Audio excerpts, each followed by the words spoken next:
Bu videoda sizlar bilan Xitoy tilida tanishish va salomlashish uchun ishlatiladigan asosiy gaplarni ko'rib chiqamiz. Birinchisi hammamiz biladigan ni hao, salom va assalomu alaykum deb tarjima qilinadi. Ikkinchisi e'tibor bering, nin hao, assalomu alaykum deb tarjima qilinadi va yosh kattalarga yoki qaysidir bir insonga siz hurmatingizni bildirmoqchi bo'lsangiz, unda nin haodan foydalanasiz. Agar hammaga salom demoqchi bo'lsangiz, unda da jia hao, hamma degani, hao salom.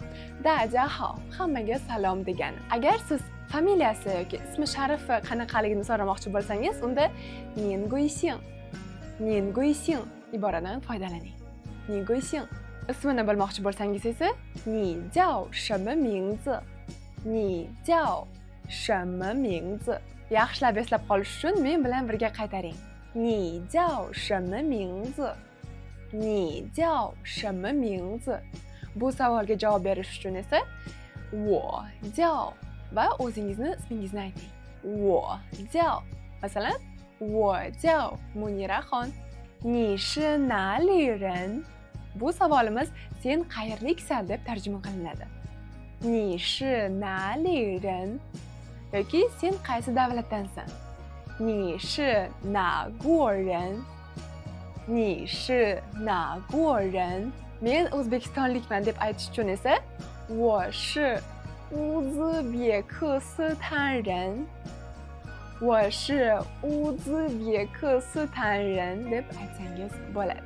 Agar siz telefon raqamini bilmoqchi bo'lsangiz, unda Xitoy tilida 你的电话号码是多少 deb so'rasangiz bo'ladi. 你的电话号码是多少?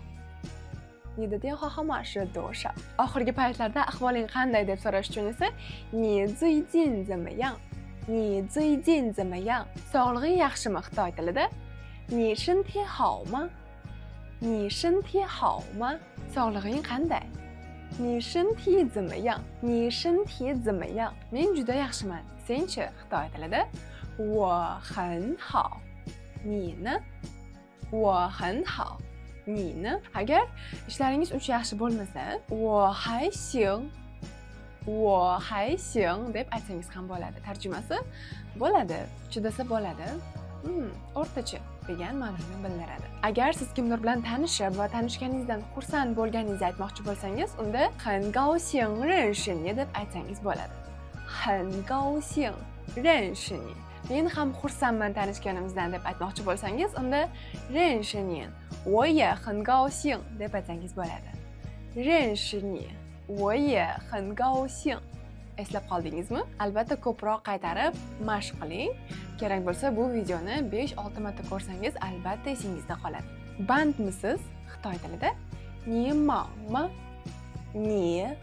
吗? Agar band emasman deb javob qaytarmoqchi bo'lsangiz, 我不忙 deb aytsangiz bo'ladi. 你工作忙吗? Ishda juda ham bandmisiz? 我工作太忙了 Ishda juda ham bandman. O'qishlaring yaxshimi? O'qishlaring joyidami deb so'ramoqchi bo'lsangiz, unda 你学习顺利吗? deb so'rasangiz bo'ladi va shu savolga javob 很顺利, juda yaxshi. yoki 不太好, uncha yaxshi emas. 不太好. Oxirida xayrlashish esa 再见 bo'ladi yoki bye bye. Keyingi videolarda ko'rishguncha bye bye.